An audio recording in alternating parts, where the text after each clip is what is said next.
Masya Allah. Bismillahirrahmanirrahim. Assalamualaikum warahmatullahi wabarakatuh. Alhamdulillahi rabbil alamin. Segala puji, puja hanyalah milik Allah subhanahu wa ta'ala. Dialah yang menciptakan langit, bumi berikut segala isinya. Tidak ada satupun yang ada di jagad ini kecuali ciptaan Allah.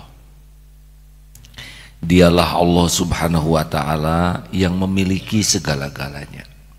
Semua yang ada di alam semesta ini adalah milik Allah semata.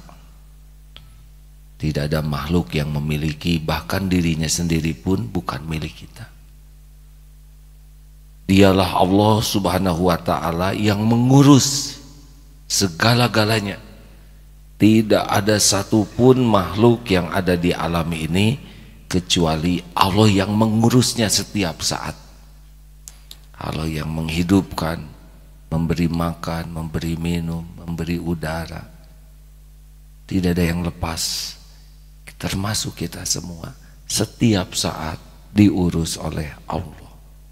Dialah Allah subhanahu wa ta'ala yang maha baik, yang walaupun kita tidak baik, Allah tetap berbuat baik kepada kita setiap saat. Allah yang maha adil, tidak pernah menyakiti, berbuat zolim. Semua keburukan yang menimpa kita adalah buah dari pilihan kita karena berbuat buruk. Allah tidak pernah berbuat buruk kepada hamba-hambanya. Dan dialah yang maha pengasih, maha penyayang. Kita bisa seperti ini karena limpahan kasih sayangnya. Allah mendahulukan rahmatnya daripada azabnya.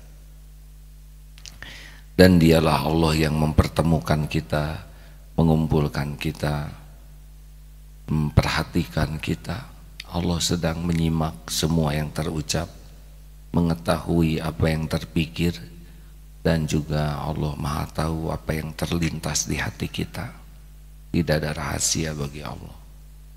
Tidak ada yang bisa terjadi di alam ini kecuali dengan izinnya. Tidak ada satupun nikmat yang datang kepada kita kecuali Allah yang menghendaki. Tidak ada satupun musibah yang bisa menimpa kecuali dengan izin Allah. Berbahagialah bagi orang yang yakin kepada Allah, karena di sanalah kebahagiaan yang hakiki, kemuliaan dan keselamatan dunia akhirat. Allahumma sholli ala sayyidina Muhammad wa ala alihi wa ashabihi ajma'in. Rekan-rekan sekalian, terima kasih atas doanya sampai sekarang di Bandung kembali sesudah perjalanan 1 minggu lebih kemarin.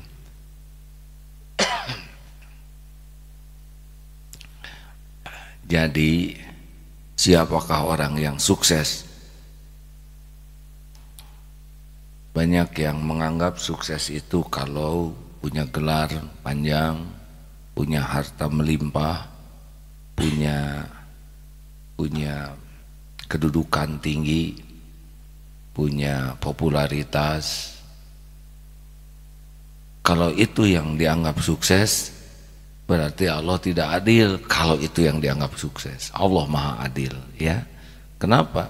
Karena tiap orang yang bagi rezeki Allah, dan Allah membagikan rezeki sesuka Allah saja. Tidak harus pintar untuk banyak rezekinya. Berapa banyak yang tidak pintar dan rezekinya lebih banyak daripada yang pintar. Kan rezeki itu harus kerja sangat keras. Tidak juga. Banyak yang leha-leha rezekinya banyak. Dan banyak sekali yang kerja keras seperti tukang batu itu. Berat sekali itu kerjanya. Mukul batu, gotong batu, tapi penghasilannya sedikit. Tapi kita akan banyak rezeki itu kalau kita punya gelar yang panjang? Tidak juga. Berapa banyak sarjana yang pintar dan biasa saja. Jadi yang sukses itu yang bagaimana? Surat Al-Hujurat ayat 13. A'udzubillahi minasyaitonirrajim. Ya ayyuhan nas, inna khalaqnakum min dzakari wa untha wa ja'alnakum syu'uban wa qabaila lita'arafu inna akramakum indallahi atqakum innallaha alimun khabir. Sesungguhnya yang paling mulia di antaramu di sisi Allah, orang yang paling sukses nih ya, adalah orang yang paling takwa. Jadi mungkin dia di desa sederhana, petani, anak petani, tapi soleh. Hatinya tuh ke Allahnya tuh yakin, patuh dan pasrah kepada Allah. Boleh jadi ini lebih tinggi derajatnya daripada kepala desa, gubernurnya atau presidennya, lebih sukses.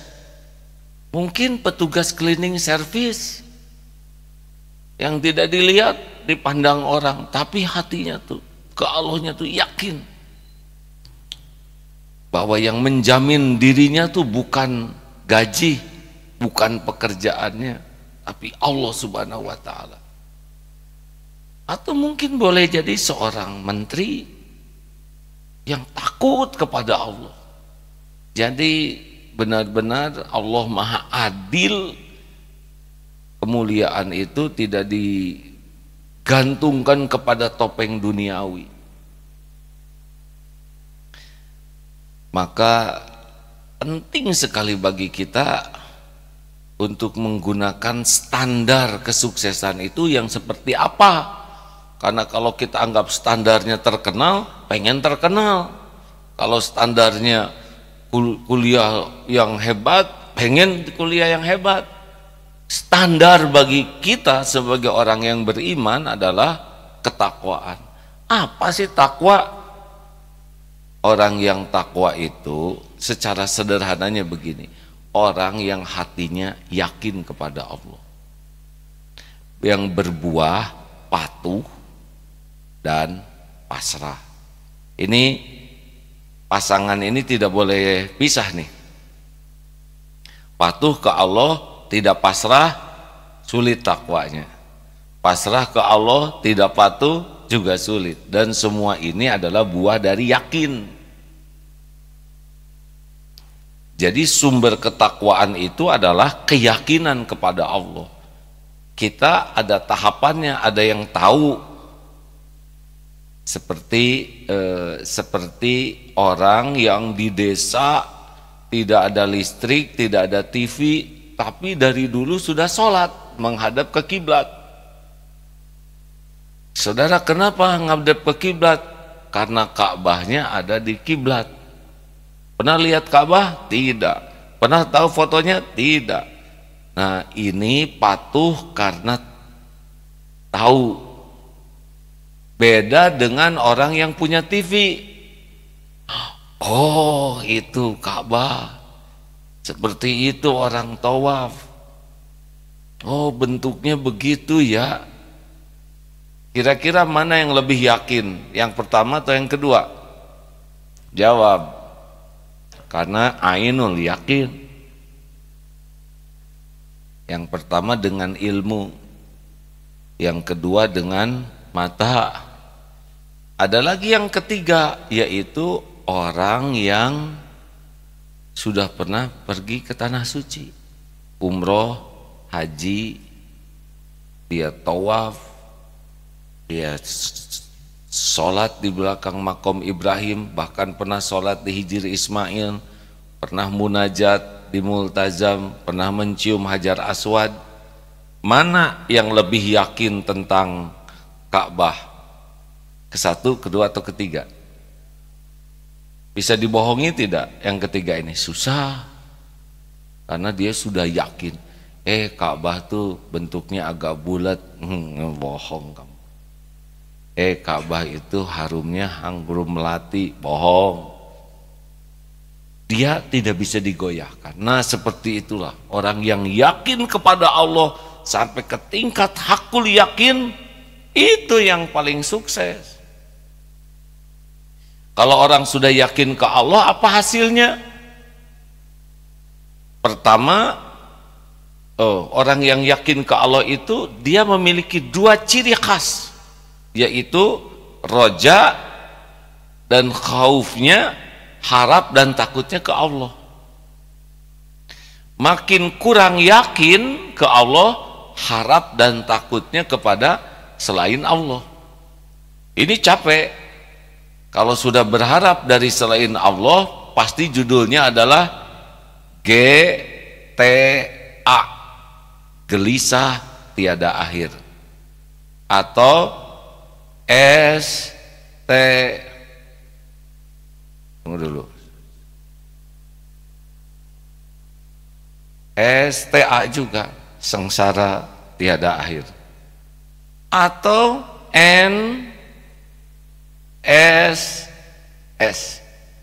NSL, nelangsa selama-lamanya, atau SSS, sesuka saya sajalah ya. Begitulah, alarm adalah hati kita tidaknya. Maka kalau kita ingin sukses, ini yang kita kejar, ketakwaan. Ingin anak sukses di sini. Gak mungkin semua orang jadi insinyur, benar? Kalau sukses insinyur semua kita berobat ke insinyur. Harus dibagi-bagi coupling pekerjaan tuh. Harus ada yang tukang sampah. Kalau tidak ada tukang sampah bagaimana ini kan? Harus ada tuh yang bagian jualan-jualan yang kecil-kecil supaya kehidupan kita jadi. Harus ada juga guru SD. Tidak mesti jadi rektor semua. Pusing dong di sekolah rektor semuanya, ya. Makanya tidak usah minder dengan topeng dunia, karena dibagikan oleh Allah sesuka Allah saja. Mau kafirin, zolimin, munafikin, kasih saja dunia ini. Enggak ada, kalau Allah mau ngasih penjahat juga triliunan dikasih. Makanya jangan kagum sama yang dikasih dunia, biasa saja. Lihat orang kaya, biasa saja, tidak ada apa-apanya. Karena itu milik Allah semuanya. Dan bukan karena kehebatannya dia kaya. Teman-teman saya ada yang kaya sekali juga, bingung kenapa jadi kaya ya. Kerja biasa saja ya. Betulan ada yang dia, ini saya kerja tuh biasa saja, kenapa untungnya besar? Ya karena Allah saja. Lihat orang yang punya topeng dunia, punya jabatan, biasa saja. Karena nanti ada waktunya diturunkan juga, berhenti itu. Jadi jangan kagum dengan topeng dunia, karena dunia ini memang tidak ada apa-apanya di sisi Allah. Tapi kagumlah kepada orang yang diberi karunia, yakin, yang berbuah, patuh, dan pasrah. Ada orang yang merasa yakin, tapi dia tidak ada kepatuhan kepada perintah Allah. Dan tidak ada kepasrahan, belum yakin. Nah jadi kembali, makin yakin kepada Allah, pasti dia harapnya hanya dari Allah. Nah kalau orang sudah harap dari Allah, coba lihat nih, akhlaknya ya, berbuat apapun akan ikhlas. Makin yakin, makin ikhlas. Itu alat ukurnya. Karena orang yang sudah yakin kepada Allah, mau apa cari sesuatu dari selain Allah. Sedangkan selain Allah itu hanya makhluk yang tidak bisa memberi manfaat tanpa izin Allah, juga tidak bisa menimpakan mudarat tanpa izinnya. bergabung jin dan manusia seluruhnya nih, ditambah jin mau memberi kepada kita 1 butir kurma atau 1 butir nasi. Kalau Allah tidak izinkan, tidak akan terjadi itu. Sekarang banyak yang ingin dipuji manusia. Terus apa pujian itu coba? Apa yang terjadi dengan dipuji? Jadi gimana? Aduh, si bapak awet muda jadi awet. Jawab. Oke. Usia berapa sekarang, Kek? 78. Duh, kakek awet muda, jadi awet nggak, Kek? Enggak, tetap menua ya. Gak ada apa-apanya. Puji, caci, ember jatuh, itu cuman gelombang udara yang merambat ke telinga. Enggak ada robah. Yang menentukan karunia itu Allah. Makanya orang-orang yang ikhlas betul udah tidak cari kedudukan di sisi makhluk. Jadi orang itu suka sekali cari kedudukan di sisi makhluk. Nah, orang yang yakin ke Allah udah lewat itu cari kedudukan di sisi makhluk. Orang mau muji, mau nyaci, ya sok aja lah, dan nggak ada apa-apanya. Yang ada apa-apanya Allah ridho atau tidak. Orang mau suka, mau kurang suka, ya itu mah urusan dia. Urusan kita lurus agar Allah suka. Kalau orang sudah ingin Allah suka, maka standar dia itu melampaui standar penilaian orang. Karena pasti sampai ke lubuk hati baiknya tuh. Jadi ini penting kita pahami ya, supaya kalau kita ingin sukses, sukses itu apa yang saya paham dalam pandangan Islam, orang yang sukses itu adalah ahli takwa, yang nanti ujungnya itu goal suksesnya itu husnul khotimah. Jadi gelar, pangkat, jabatan, piagam, piala apapun, nah itu cobaan saja, bukan tanda kesuksesan.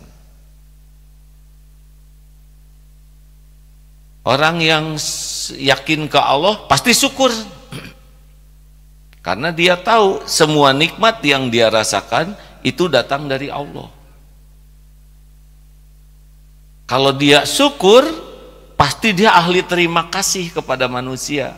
Karena dia tahu salah satu syarat bersyukur adalah berterima kasih kepada yang jadi jalan nikmat.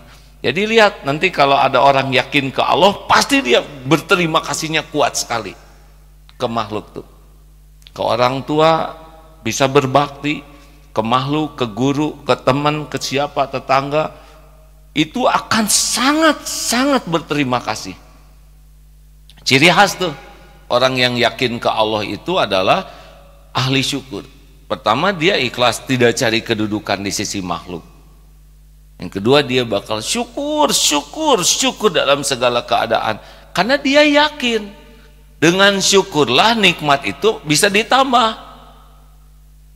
La in syakartum la azidannakum. Jadi tidak ribet dengan wah ini gimana, saya ingin ini, saya ingin itu. Boleh punya keinginan, tapi dia tahu yang membuat dirinya akan ditambah nikmat itu bukan hebatnya keinginan, tapi hebatnya hebatnya apa? Syukur. Maka dia tidak cemas dengan apapun. Yang dia cemaskan kalau dia tidak syukur. Jadi kalau orang sudah yakin, kelihatan Pak, syukurnya luar biasa. Wah, saya yakin ke Allah, lihat saja dia syukurnya seperti apa. Alhamdulillah ala kulli hal. Hatinya yakin ke Allah, nikmat dari Allah, lisannya selalu memuji Allah, kemudian dia berterima kasih kepada yang jadi jalan nikmat, lalu dia gunakan nikmat yang ada itu mendekat ke Allah.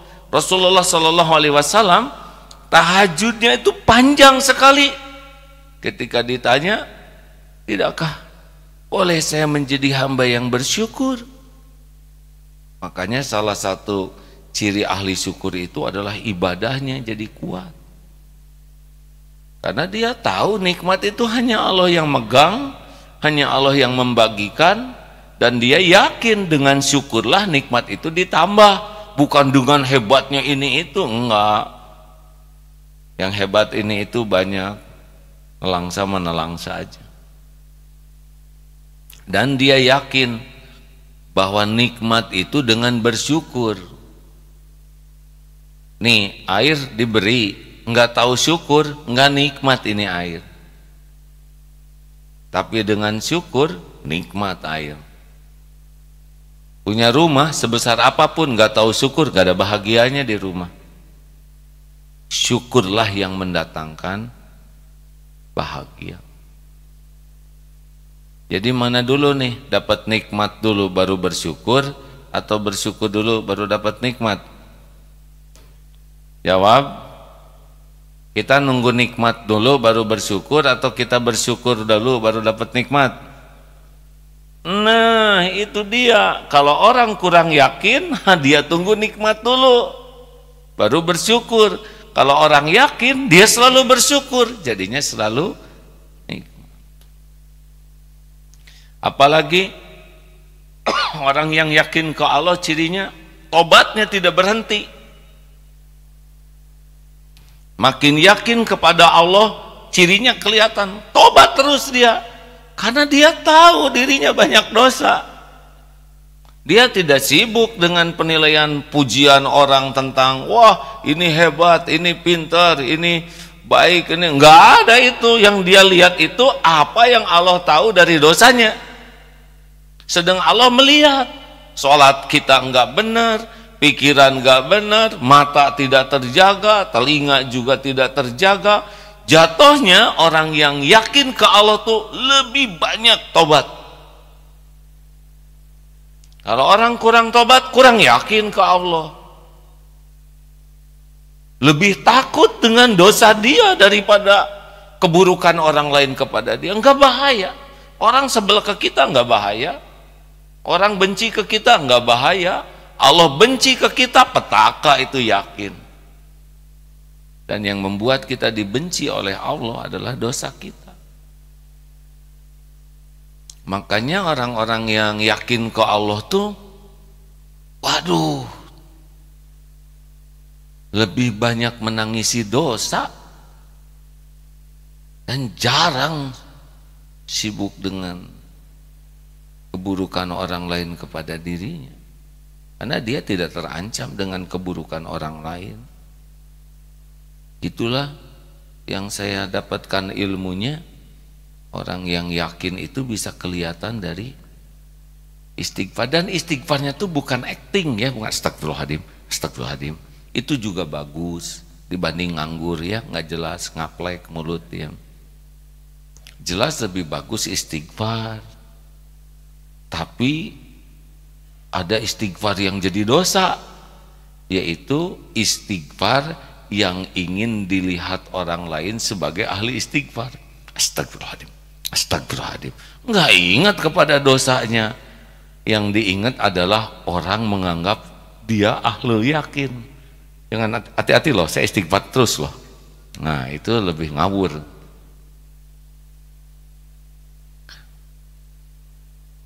Mana yang bahaya?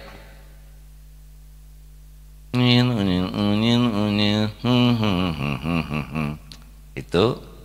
Dan satu lagi begini, astagfirullahaladzim, subhanallah, alhamdulillah, astagfirullahaladzim, astagfirullahaladzim. Dua-duanya niatnya ingin dipuji yang lain. Mana yang lebih bahaya? Jawab. Yang nyanyi unyil atau yang istighfar demi dipuji orang? Waduh, yang kedua lebih bahaya.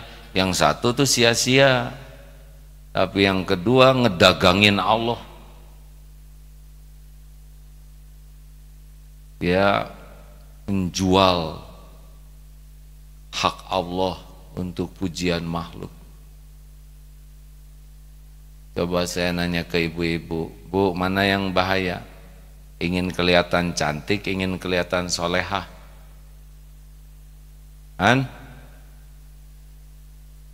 Kalau wanita ingin kelihatan cantik mungkin fitrahnya ya, tinggal proporsional atau tidak. Tapi ingin kelihatan solehah, waduh ini lebih fatal. Mau ngapain juga ingin kelihatan cantik oleh makhluk sampai menggadaikan kedudukan di sisi Allah, benar?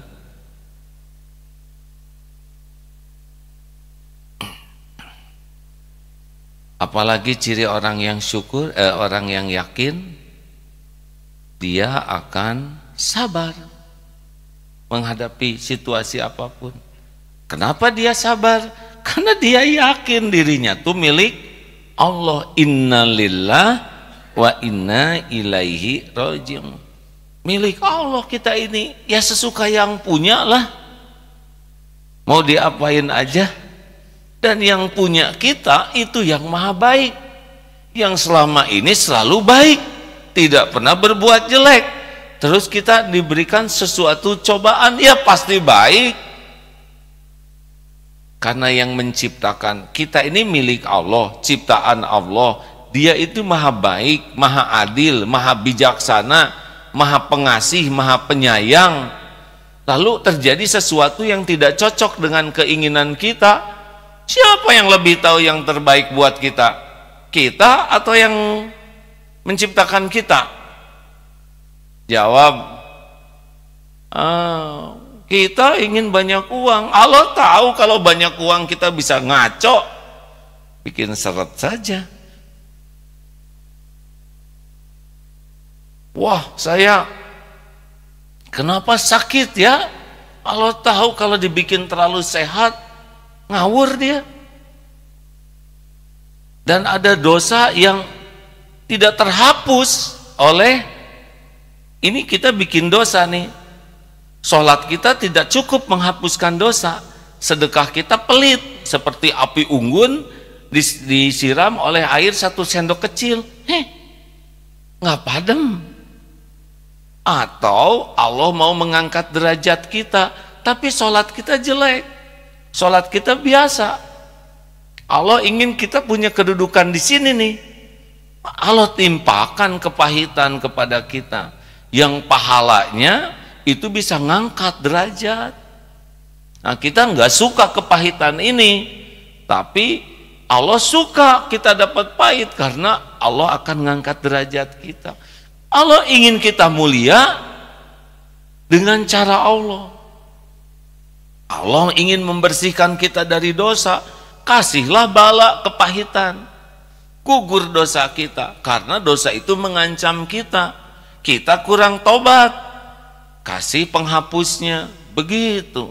Nah, orang yang yakin tahu nih, ini saya ditimpa kepahitan udah pasti nih, karena banyak dosa. Jadi dia terima itu kepahitan. Lah, saya ini milik Allah, selama ini Allah berbuat baik kepada saya. Kalau sekarang ada kejadian yang pahit begini, ini pasti baik juga. Dosa saya nggak terkejar oleh tobat saya, ini ya, saya juga ingin punya pahala yang tinggi di sisi Allah, nggak kekejar oleh tahajud saya, oleh saum saya. Ya ini kepahitan. Full husnuzon, jatuhnya sabar karena yakin ke Allah. Boleh ditambah lagi atau cukup? Makin yakin ke Allah, dia akan makin ridho dengan takdir.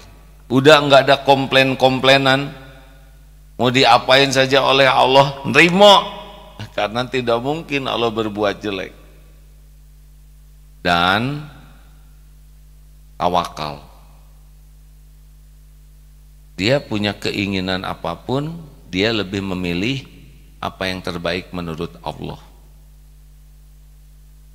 Jadi dia akan menyerahkan sepenuhnya kepada pilihan Allah Subhanahu wa ta'ala. Istiqoroh terus, minta petunjuk terus. Coba Pak, Bu, saya mau tanya, mana yang harus didahulukan? Ikhtiar dulu atau tawakal dulu? Kan? Bingung ya? Ikhtiar dulu atau tawakal dulu? Pada ringung ini ya. Kalau mau keluar dari rumah, doa dulu, keluar dulu. Kan? Itu bismillah doa dulu atau keluar dulu? Bingung juga. Kalau mau tidur doa dulu, tidur dulu. Ini yang paling asik ya. Doa dulu, tidur dulu. Bismillahi tawakkaltu 'alallahi la haula wala quwwata illa billah hudita wa kufita wa wuqita. Jadi begini hadirin ya. Sebetulnya ini waktunya sih bisa bersamaan, tetapi kalau orang tawakal, wa may yatawakkal 'alallah fahuwa hasbuh. At-Tolaq ayat 3 ya. Barang siapa yang bertawakal kepada Allah, maka baginya Allah cukupi. Cukupi ini jangan mikir hanya cukup uang, tapi cukup ketenangan, cukup ide, gagasan, pikiran, cukup informasi, data. Karena semua keperluan kita itu diketahui Allah, dan semua keperluan kita yang memilikinya Allah, dan semua keperluan kita hanya bisa sampai dengan izin Allah. Nah, kalau orang tawakal ditunjuki, dicukupi, dilindungi, hudita wa kufita wa wukit. Jadi memang hati ini dari awal harus sudah yakin ke Allah. Kenapa kita doa? Karena kita yakin Allah lah yang bisa menunjuki, Allah yang bisa mencukupi, Allah yang bisa melindungi. Jadi kita nggak bisa lepas kepada Allah setiap saat, di awal, di tengah, di akhir tuh selamanya berlindung, bergantung kepada Allah. Nah, orang yang ikhtiar tanpa doa, tanpa minta tolong ke Allah, seperti masuk hutan, tidak pernah lapor kepada pemilik hutan. Orang yang tawakal ke Allah sebelum masuk hutan lapor ke pemilik hutan. Pak pemilik hutan, ini ilustrasi ya. Bapak sudah mengumumkan, barang siapa yang lapor memasrahkan dirinya kepada pemilik hutan untuk dituntun di hutan ini, maka dijamin akan ditunjuki selama perjalanan di hutan, dijamin akan dicukupi keperluannya, dijamin akan dilindungi. Mana perjalanan di hutan yang paling enak, yang paling efektif, efisien? Yang lapor, yang sendirian? Nah, itulah tawakal. Dari awal sampai akhir.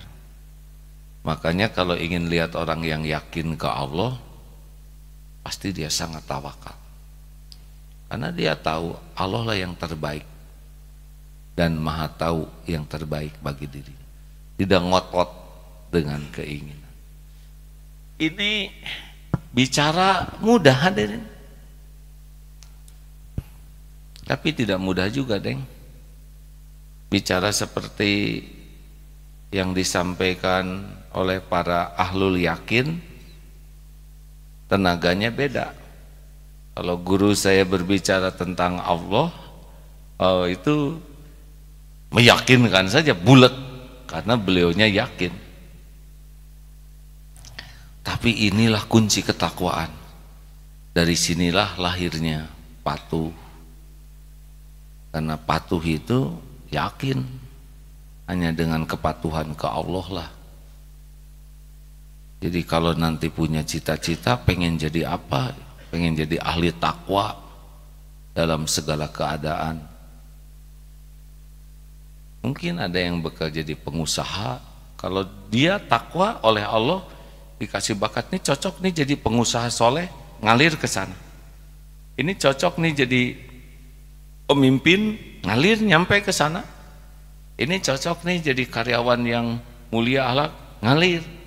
Karena tidak mungkin semuanya jadi pemimpin. Benar? Ini masjid ini, acara ini saja nih, beragam yang bertugas. Ada Pak Hamim yang harus standby sound system. Coba Pak Hamim iseng, klak dimatiin.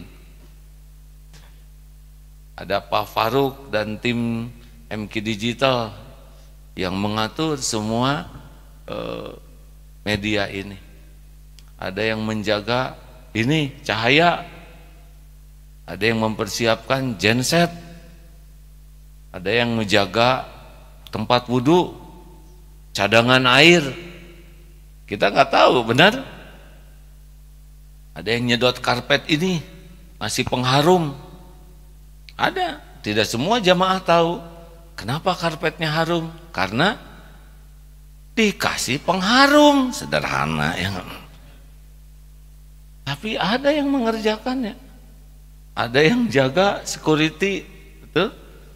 Ada yang jaga parkir, jaga di sana kontrol. Ada juga yang bagian memantau. Ini siaran radio, ini kan disiarkan. Yang ngurus genset dan menara sudah siap lebih awal sebelum kita siaran, menghidupkan mesinnya, menjaganya, menjaga terus jangan sampai sinyalnya putus. Untuk begini saja ceramah seorang begitu banyak yang berperan. Kalau yang solehnya yang cuman ceramah, atau kasihan yang lain. Boleh jadi yang jaga genset lebih soleh daripada yang ceramah. Allah Maha Adil.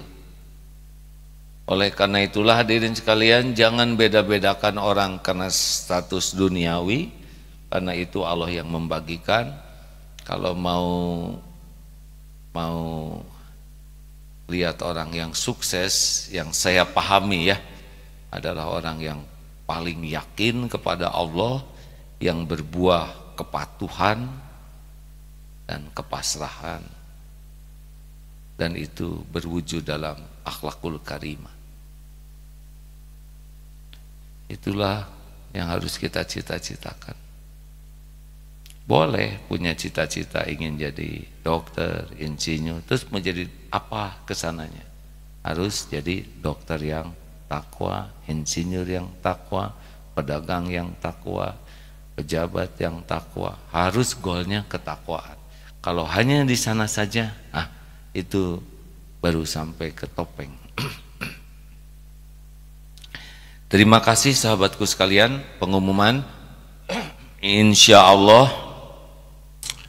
jam 7.30 di Masjid Raya Lembang ada pertemuan ormas-ormas se-Lembang sekitarnya di masjid. AA ke sana insya Allah segera sesudah selesai acara ini. Mudah-mudahan kita jumpa di Lembang jam 7.30. Kalau kumpul jam 7 sudah kumpul. Kemudian jam 9.30 di Eko Pesantren. Mudah-mudahan kita jumpa juga di Eko Pesantren. Para orang tua santri hari ini juga hadir untuk mengantarkan anak-anaknya. Dan pengumuman selanjutnya, santri siap guna angkatan 39 sudah dibuka pendaftarannya, hanya 1 bulan pendaftarannya, yaitu 16 Desember sampai 16 Januari. Silakan bagi yang akan ikut, syaratnya adalah ikhwan, akhwat, laki-laki, perempuan usia 17 sampai 45. Jadi yang bapaknya 45, anaknya 17 tahun umurnya, istrinya 40 tahun, bisa 1 regu ini. Fast foto 2x3, ini dari dulu selalu gagal ini ya, dalam fast foto 2x3 sama dengan 1. Ini saya tidak mengerti hadirin ya enggak? Kemudian fotokopi KTP, SIM atau alat keterangan diri, dan juga tolong dilampirkan keterangan sehat. bukan apa-apa karena latihannya ada banyak latihan fisik, sehingga kalau tidak diketahui kesehatannya dikhawatirkan sedang berlatih nanti terjadi sesuatu. Tentu saja keterangan ini akan berguna. Ada yang sakit tetap ikut, nanti dikasih tanda. Misalkan sakit gigi ya, kasih tanda di sini. Pelaksanaan pelatihan setiap Sabtu dan Ahad. Sabtu asar kumpul, Ahad asar sudah selesai. Jadi ini memang 3 bulan, tetapi hanya Sabtu Ahad saja. Pelatihannya akan dimulai 18 Januari, sebentar lagi ini, sampai 5 April 2000. Januari, Februari, Maret, April, 3 bulan pulang ya. Pelantikan 5 April. Biayanya tidak dipungut biaya. Untuk pelatihan ini free, kecuali untuk kepentingan santri itu sendiri, seperti topi, syal, kaos senilai 250.000, dan nanti menjelang pelantikan, karena untuk biaya perlengkapan semua itu ada pada waktu nanti sekitar 300.000 rupiah. Selebihnya bagi yang tidak kuat untuk bersyukur, karena tiap latihan kan dapat ilmu baru, pengalaman baru, masa tidak infak? Nah itulah sebetulnya rahasianya. Ini ada pelatihan yang tidak dipungut biaya, asli hadirin, ini sudah 39 angkatan, kurang lebih 14.000 santri yang sudah terlatih. Bagaimana pelatihan selama ini ada biayanya dari infak. Jadi sesudah latihan itu berinfak. Ya namanya juga santri terbatas ya, jadi begitulah. Ternyata infaknya banyak yang tidak terbatas.